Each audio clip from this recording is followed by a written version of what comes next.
Welcome and thank you for clicking on my video today. Thursday is a great day to join the channel because we give out daily expected moves on Patreon and we get into some technical analysis before we go into an options expiration. Fantastic. We're going to get you those daily expected moves for the SPY and the Qs completely for free here on YouTube. And I wanted to point something out because this is getting a little bit weird. And what's weird is what I'm going to talk about right now. I don't want to waste your time. So if you're clicking in here, I want you to get some good info, even if you're only willing to watch for a couple of minutes. So what we want to point out is the SPY and the DIA, aka the Dow Jones. I could pull that up. But what we notice is some fishy behavior here. We notice that from these points, the Dow Jones and the SPY have really been moving very close to in tandem, very, very close. See the breakout with the gap.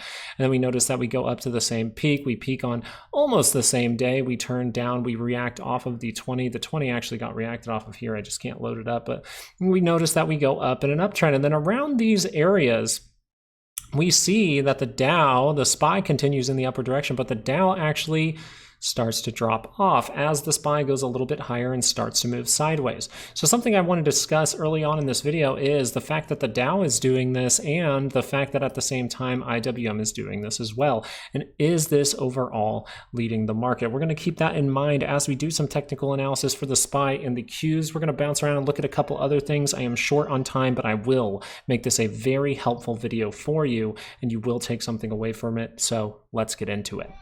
And I gotta power through this video. I don't have a bunch of time. I am sorry if you hear my baby girl, crying in the background. I do apologize for that. But let's get into some good analysis here for you. And something that I just wanted to point out is the Dow is down by this green line. And we've been following each other very in tandem with the SPY and the Qs. Yet the SPY and the Qs are doing something different than the Dow and different than IWM. And maybe we need to pay attention to it. That is why I put my post out on Patreon, just really giving you guys a video to explain what I think was going on, and then also talking about that in our live video at the end of the day.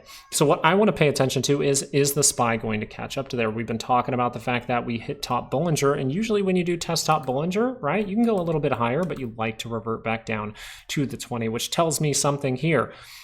IWM and the Dow have done this. The SPY has not. So are we about to see a moment where we actually see the SPY come and test this 20-day moving average? Are we going to see that go a little bit deeper as IWM and the Dow are going a little bit deeper? So pretty much, is this some kind of trap? And we're noticing some funky things out there. I was calculating the options data for my Patreon members so that you can get those daily expected moves for tomorrow. And I just noticed some really fishy numbers, some numbers that are way higher than we normally see, some numbers that are extremely, extremely low. So hopefully these hold true. Just note, if you want the daily expected moves today with that data discrepancy, there's some weird stuff going on that I have never really seen. So I will update those tomorrow morning if they need to be updated. But for now, we do have those levels for you. But this is mainly what I want to pay attention to. This is where I want to look for an opportunity to keep this thing going in the upward direction, as we do not have those major reversal signals on the daily. So I do believe that we will be able to continue barring some kind of black swan. So let's go into the 30-minute here and really look at this and pay attention to it, because what I was pointing out for the Dow was we had a very similar look to this, a bunch of 30-minute divergences with one blip that went negative, and then we saw the Dow shoot up and give that positive move. And then it gave it all up and it never was able to turn up again. And the SPY is starting to look like it wants to do just that. So we're going to pay attention to some daily expected moves, 606.66 to the upside. And we have 602 flat to the downside. So very interesting level to get to, because this is where we would be completing maybe some kind of cup and handle. And we had a little cup and handle in here during the day. So these are the levels to pay attention to. Once again, with the fishy numbers I got, if I need to update these, come back during the live video in the morning and you can get these completely for free during the live video tomorrow morning, all right? But we do notice that this could have been a liquidity grab. We were quick to say that, and now we're heading in the downward direction. This still maybe even could be considered a divergence, as that made a lower point on your RSI, so we'll pay attention to it. So if this 30-minute can curl up, though, it is close to positive territory. I have to still be open to the fact that this can make a good move. This is still by positive territory. Now, as you open up and you look at the 2-hour, you can see this was a major rejection at this point. And this is where we were really discussing how to find a rejection bar. And the truth is, this is your rejection bar. I know that this one crossed down, right? That people could consider that. People could consider this one.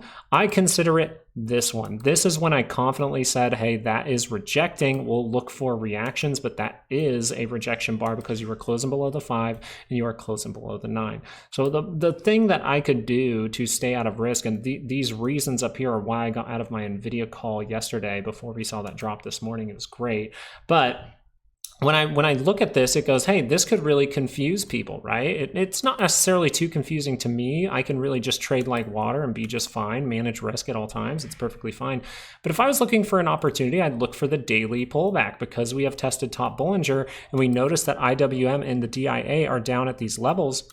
We might need to just wait and see if the SPY wants to come down to these levels and look for reversal signals. Now that could stop here. The DIA is technically not giving, or it's actually getting rid of reversal signals, so that could continue. And we have another zone below you to pay attention. For tomorrow, just be paying attention to mostly the daily expected moves. And I would really be watching this 30-minute if it turns up early on in the day.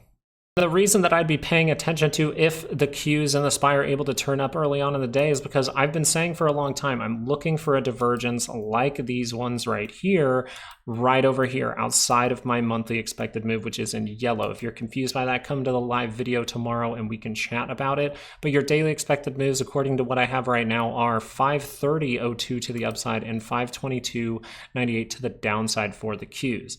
Now, the key thing with the Qs is this made a little bit higher point on your MACD. You were able to really take out this level. And you're coming pretty flat here for the RSI. So we have to be open to the fact that this is in positive territory. This can curl up into positive territory, and then maybe we're able to run into a little bit of a problem. Okay, this would not only be outside of a daily expected move, it would also be outside of a monthly expected move, which is exactly what I was looking for right over here, just in a different spot. So that's what I'll be paying attention to tomorrow.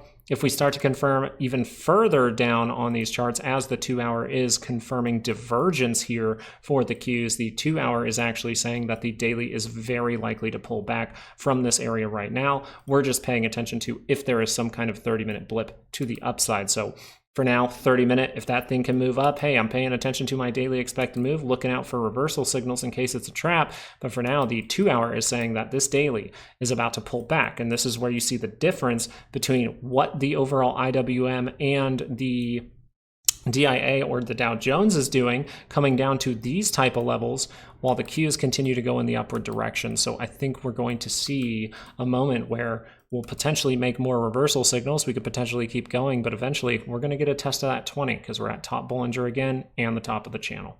Now, the sneaky thing that you maybe weren't paying attention to was the dollar. The dollar was moving up, and this is why I went live at the end of the day as well, because the dollar is moving up. We're noticing that people were overall towards the call side, but you're noticing a big shift in that, almost towards probably the end of the day, because when we were looking at that, this was down towards, what was it? It was like point something. It was like 0.74 or something like that. There you go. So we got down to a level today of 0.67 about, right? 0.67, 0.68. And then we started to see this start to move in the upward direction, and we actually saw a rapid move in that direction, probably with the sell-off into the end of the day.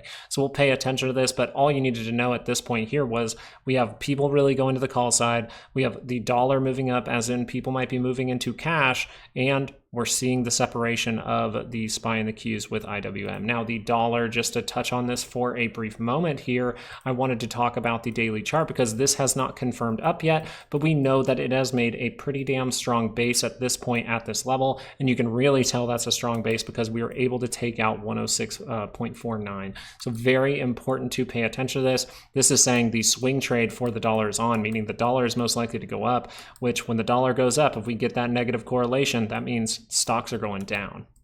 Another thing we were looking at in our video on Patreon, and then I came live because I think it was important for people to see, was VIX. Okay, the VIX is showing some potential reversal signals here for the daily. Now, I believe this will be a pop in volatility that will end up failing. I am fine with being incorrect with that, right? I am fine with things getting a little bit more volatile, but the way I see it, we're far away from the center line. Yes, we did curl up, so we're paying attention to any reversal signals. We're going to get into the reversal signal that we mentioned in this morning stream that actually actually ended up proving throughout the day that we posted to Patreon. But the thing that I would really look out for here is if we do get a pop in volatility, look for that if that has reversal signals, because we will maybe need to see a steady divergence here before we see volatility come back in. If we really look in the past when we were going to see volatility, yeah, we got a big pop in volatility, but sometimes we make that bridge, and especially down towards 1212, that's where people get really greedy. We bottle up like this, we make those divergence points from a similar area down here on the MACD, and then that's where we can see some big volatility come in. So I am looking for something like this, but I want to show you for now what you can expect maybe for tomorrow. For tomorrow, you want to pay attention to the shorter time frame. So I'm going to go into a 30-minute and I'm going to say, okay, this is very important because I'm seeing a signal that likes to turn up 2-hour charts, and we're going to talk about 2-hour charts. VIX here. This is what we were saying during the live show. We were like, hey, watch for if volatility drops off. And the first thing you want to watch for is some kind of divergence. That divergence was able to confirm, unconfirm, then confirm, and keep going. So that's a big deal because that turns up 2-hour charts. Why would I want to be aware of if a 2-hour chart does turn up for volatility? Well, because that can add up to, hey, we're about to see the big swing of volatility come in. This has not confirmed yet. So we're still paying attention to if the SPY and the Qs can make the upward move. This has not confirmed once again, and this could make a divergence on the 2-hour. So the reason I'm paying attention to this very closely is because if you pull back and you look at times where we saw big moves in volatility, we can go all the way back to over here and see, hey, that's a pretty damn big move in volatility. What happened? You got this move outside or above into positive territory. You curled down for a brief moment, but you curled back up into positive territory again on this 2-hour, and that is when volatility came really in at this point. So we notice that if that were to happen again, and you'll see that over and over, right? You'll get these blips where volatility looks like it's coming down, and then it just turns right back up right over here, right here, and now we're seeing one of those moments. So big volatility can come in from this signal. We still want to be trading like water. We want to be managing risk. And we always want to be paying attention to both sides. But I just want you to be aware, if the 2-hour turns up here, that means volatility can come in pretty strong, and you do have that 30-minute signal backing this as some kind of base. We'll see what happens tomorrow. Make sure you join the live show. I do have to hop off right away, so I do thank you guys for being here today. I thank you for liking the video so that we can grow this channel. I would love to get to 10K by Christmas, and that's all on you guys. Thank you so much for growing this channel. Thank you so much for being a part of this channel, coming into the live stream every day and talking about stocks with me, giving me random stocks to look at. It is a ton of fun, and I appreciate you being a part of this community. So thank you so much. I hope everyone has a great night. Be possibly prepared for some craziness tomorrow, as I'm seeing some fishy things in the options data. I'm going to go double check that in a little bit to make sure we have that well for our Patreon members. Thank you guys. Have a great night. Peace out.